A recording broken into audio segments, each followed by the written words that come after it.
কনকনে শীতের বাংলায় এই মুহূর্তে ২৬-এর আগে বিধানসভা নির্বাচনের আগে গরম রাজনীতি, গরম বক্তব্য। সুকান্ত মজুমদারের এবার ডান্ডা নিদান, আর ডান্ডা নিদানের পরে কুণাল ঘোষের কটাক্ষ। আমরা ডান্ডা রাখি, আজকে ডান্ডাগুলো একটু সরু সরু দেখলাম। কোনো অসুবিধা নেই, ভোট যত আসবে তত মোটা ডান্ডা নিয়ে বেরোবেন। ফ্ল্যাগটা ঢুকবে না, ফ্ল্যাগটা কি করবেন, মোটা বাঁশ নেবেন, বাঁশ নিয়ে তার উপরে ঝান্ডাটা রেখে পেরেক দিয়ে মেরে দেবেন। তাহলে দুটো সুবিধা আছে, মোটা ডান্ডা হবে, ভালো করে ধরাও যাবে, মারাও যাবে যখন প্রয়োজন পড়বে, আর ঝান্ডার দিকটা দিয়ে মারলে পরে পেরেকটাও থাকবে, ওটা দিয়ে ভালো করে লাগবে। তাই আমি বলি, হাতে উঠবে যখন কাঁচা বাঁশ, বদলে যাবে ইতিহাস।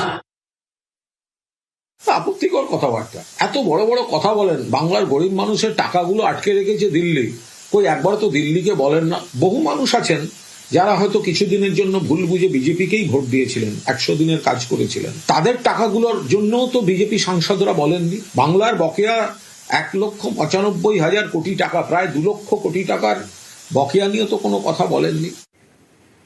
মিশন ২৬, চা শ্রমিকদের পাশে থাকার বার্তা অভিষেক বন্দ্যোপাধ্যায়ের। 2026-এ ফের ক্ষমতায় এলে 250 থেকে 350 টাকা মজুরি করা হবে চা শ্রমিকদের, বার্তা অভিষেকের।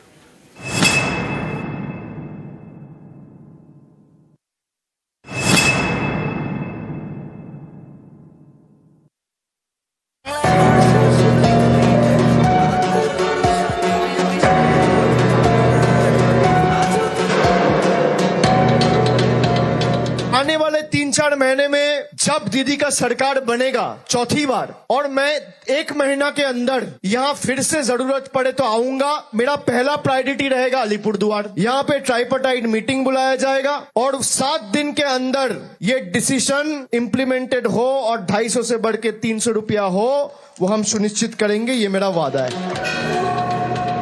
আলিপুরদুয়ার মানে চা বাগান, চা শ্রমিক আর আদিবাসী ভোটার। 26-এর বিধানসভা নির্বাচনে আলিপুরদুয়ারের মন পেতে শনিবার একগুচ্ছ প্রতিশ্রুতি দিলেন অভিষেক বন্দ্যোপাধ্যায়। বললেন, ভোটে জিতলে চা শ্রমিকদের দৈনিক মজুরি বাড়িয়ে 300 টাকা করে দেওয়া হবে। आने वाले 3-4 महीने में जब दीदी का सरकार बनेगा चौथी बार, और मैं 1 महीना के अंदर यहाँ फिर से जरूरत पड़े तो आऊंगा, मेरा पहला प्रायोरिटी रहेगा अलीपुरद्वार। यहाँ पे ट्राइपार्टाइट मीटिंग बुलाया जाएगा और 7 दिन के अंदर ये डिसीजन इम्प्लीमेंटेड हो और 250 से बढ़ के 300 रुपया हो, वो हम सुनिश्चित करेंगे, ये मेरा वादा है। এদিন আলিপুরদুয়ারের মাঝের ডাবরির চা বাগানে সভা করেন অভিষেক। তৃণমূলের সর্বভারতীয় সাধারণ সম্পাদকের মুখে চা শ্রমিকদের সমস্যা, অভিযোগের কথা। केंद्र के जो PSUs है उसके अधीन जो चाय बागान है उसमें भी वो EPF जमा नहीं करते, तो एक भी बीजेपी का विधायक सांसद कभी ये बात को पार्लियामेंट में, देश के संसद में उठाया है? सरकार के अधीन जो PSUs है और जो चाय बागान है उसमें EPF का पैसा क्यों नहीं मिलता है? जवाब दे पाएगा मनोज तिग्गा जी? कभी आंदोलन करते हुए देखा है आपने? कभी कोई PF ऑफिस घेरते हुए देखा है? 2016 के चुनाव के पहले देश का प्रधानमंत्री आके आप सबको वादा करके गया था कि उनका सेंट्रल गवर्नमेंट डंकन से 7 चाय बागान टेक ओवर करेगा और उसको चलाएगा। 10 साल में एक नोटिफिकेशन इशू किया था, उसको भी विथड्रॉ कर लिया गया है।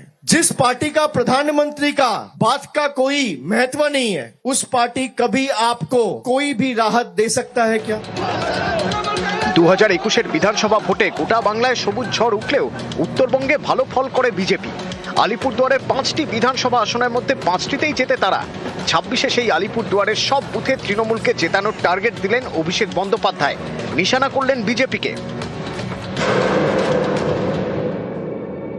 बीजेपी के सांसद और सांप एक है। आप अगर अपने घर के पीछे 1 सांप छोड़ दो, 2 सांप छोड़ दो, 18 सांप छोड़ दो या 12 सांप छोड़ दो, सांप तो सांप ही रहेगा। आप जिसको दूध पिला के बड़ा किया वही आपको काटेगा, वही सांप। तो इस बार भाई एक भी सांप नहीं रखना इस बंगाल का मिट्टी में, और खास करके इस अलीपुरद्वार का मिट्टी में। মমতা বন্দ্যোপাধ্যায়কে চতুর্থবার মুখ্যমন্ত্রী করার লক্ষ্যে আলিপুরদুয়ারকে 5-এ 5 করতে হবে। এই আলিপুরদুয়ার সাব ডিভিশন ছিল মামাটি মানুষের সরকার জেলা করেছে। আলিপুরদুয়ারের প্রতিদানের সময় 2026-এর বিধানসভা নির্বাচন। যারা বাংলার লক্ষ লক্ষ ভোটারকে আনম্যাপ করে তাদের মৌলিক অধিকার কেড়ে নিতে চেয়েছে, সেই বাংলা বিরোধী আলিপুরদুয়ার বিরোধী বিজেপিকে আলিপুরদুয়ারের ম্যাপ থেকে বিদায় দিয়ে আনম্যাপ করে পাঠিয়ে দিতে হবে দিল্লিতে। सबक कैसे सिखाएंगे आप? भाई तृणमूल को हर बूथ से 10 वोट 20 वोट 50 वोट से जिता के नहीं होगा। हर बूथ से जोड़ा फूल ऐसे खिलेगा कि जिस दिन बूथ से नतीजा आएगा, पोलिंग स्टेशन के बाहर, काउंटिंग सेंटर के बाहर बैलेट बॉक्स खुलेगा, तो ये हैरान रह जाएंगे कि अलीपुरद्वार में हुआ क्या। ऐसे जवाब देना है। Vote to protest. आप जवाब ऐसे देंगे कि इनको साफ कर दीजिए, उखाड़ के फेंकना पड़ेगा, तभी ये सबक सीखेंगे। 2021 में 5 के 5 सीट में तृणमूल कांग्रेस हारी थी। बंगाल में बीजेपी हारी तो बंगाल के सारे पैसे बंद। अलीपुरद्वार में तृणमूल कांग्रेस हारा तो 5 साल में कोई बीजेपी का नेता कार्यकर्ता अगर मुझे दिखा दे कि भाई अलीपुरद्वार में, कालचिनी में, कुमारग्राम में या फलाकाटा में तृणमूल हारा है और एक माँ को, एक बहन को लक्ष्मी भांडार नहीं मिला है, मैं आपके सामने मुंह दिखाने कभी नहीं आऊंगा। यही फर्क है बीजेपी में और तृणमूल में। 26-এর বিধানসভা ভোটের আগে রণসংকল্প যাত্রা শুরু করেছেন অভিষেক বন্দ্যোপাধ্যায়। শুক্রবার তার কর্মসূচি শুরু হয় বারুইপুর থেকে, শনিবার আলিপুরদুয়ার। এবার রাজ্যের নানা প্রান্তে সভা করবেন অভিষেক। কর্মসূচি চলবে 27শে জানুয়ারি পর্যন্ত। বারুইপুরের পর আলিপুরদুয়ারেও অভিষেকের মঞ্চে দেখা মেলে র্যাম্পে। নিউজ 18 বাংলা। অভিষেক বন্দ্যোপাধ্যায়ের সাপের বক্তব্যের পাল্টা বাপ সুকান্ত মজুমদার, পাল্টা বক্তব্যে বাবার হুঁশিয়ারি। অভিষেক বন্দ্যোপাধ্যায় জবে থেকে জ্ঞানেশ কুমারের সাথে দেখা করে এসছে না, তবে থেকে অভিষেকের মাথাটা কেমন যেন ঘাবড়ে গেছে। কি বলবে কিচ্ছু বোঝা যাচ্ছে না। ভুল করেছে কাল সাপ না, বিজেপি তোর বাপ। তৃণমূলের বাপ হচ্ছে বিজেপি, এটা মাথায় রাখবেন। বিজেপি হচ্ছে তৃণমূলের বাপ। আর লক্ষ্মীর ভান্ডার নিয়ে অভিষেক সুকান্ত তরজা। অভিষেক বন্দ্যোপাধ্যায় বললেন বিজেপি হারলেই টাকা বন্ধ হয়ে যায়। অভিষেক বন্দ্যোপাধ্যায়ের পাল্টা সুকান্ত মজুমদার। 100 दिन का जो काम है मनरेगा, इसका 5 साल से पेमेंट ये बीजेपी सरकार ने बंद करके रखा है। 2021 में 5 के 5 सीट में तृणमूल कांग्रेस हारी थी। बंगाल में बीजेपी हारी तो बंगाल के सारे पैसे बंद। अलीपुरद्वार में तृणमूल कांग्रेस हारा तो 5 साल में कोई बीजेपी का नेता कार्यकर्ता अगर मुझे दिखा दे कि भाई अलीपुरद्वार में, कालचिनी में, कुमारग्राम में या फलाकाटा में तृणमूल हारा है और एक माँ को, एक बहन को लक्ष्मी भांडार नहीं मिला है, मैं आपके सामने मुंह दिखाने कभी नहीं आऊंगा। यही फर्क है बीजेपी में और तृणमूल में। हम अलीपुरद्वार में हारे हैं, लेकिन इसी अलीपुरद्वार के सभी महिलाओं को, माओं को, बहनों को 1500 करोड़ रुपया खर्चा करके हमारे सरकार ने लक्ष्मी भंडार दिया है। কোনো টাকা বন্ধ হয়নি, আমরা পরিষ্কার বলেছি আমরা টাকা দিতে চাই। শুধু তাই নয়, 100 দিন, যেটা 100 দিনের কাজ ছিল সেটাকে আমরা 125 দিন করেছি। বিজেপি সরকার হলে এটা আমরা ডবল করব, 200 দিন করব।